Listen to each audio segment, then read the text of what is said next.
சொந்த ஊர்ல இருக்கிறது எவ்வளவு கஷ்டம் தெரியுமா? சொந்த ஊர்லயே பொறந்து, வளர்ந்து, இங்கேயே வேலை பார்த்து, இங்கேயே படிச்சு எல்லாமே பண்றவங்களுக்கு கஷ்டமே கிடையாது.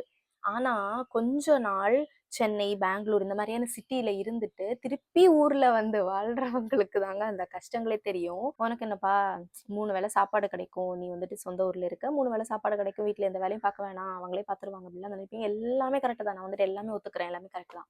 ஃபர்ஸ்ட் வந்துட்டு ஃபுட்.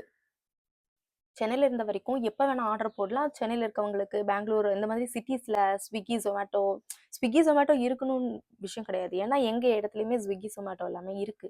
ஆனா அந்த ரெஸ்டாரண்ட் எவ்வளவு நேரம் ஓப்பன்ல இருக்குங்கிறதா மேட்ரு. இங்க வந்துட்டு 9 மணிக்கே எல்லா ரெஸ்டாரண்ட்டும் க்ளோஸ் பண்ணிடுறாங்க. 10 மணிக்கு நான் வந்துட்டு ஃபுட் ஆர்டர் பண்ணி எடுத்தாலும் எந்த ரெஸ்டாரண்ட்டுமே ஓப்பன்ல இல்ல. செகண்ட் செகண்ட் ஒன்று வந்துட்டு இப்போ எனக்கு வெளியே போகணும்னு வச்சுக்கோங்க. இங்க இருக்கிறேன். எனக்கு வந்துட்டு ஓகே ஒரு ஆட்டோ அங்கிள் நம்பர் ஒரு 2, 3 பேரோட நம்பர்லாம் இருக்கு. ஆனா உங்களுக்கு கால் பண்ணா இங்க இல்லப்பா, வேற ஓட்டத்துக்கு போயிருக்கேன், பக்கத்துல இல்ல, பிஸி, வர முடியாது அப்படி இப்படிலாம் சொல்லுவாங்க. ஆனா சென்னையில இருந்த வரைக்கும் எந்த பிரச்சனையுமே இல்லை. ஒரே ஒரு app, Uber auto app install பண்ணோமா, புக் பண்ணோமா, பே பண்ணோமா, போயிட்டே இருக்கலாம்.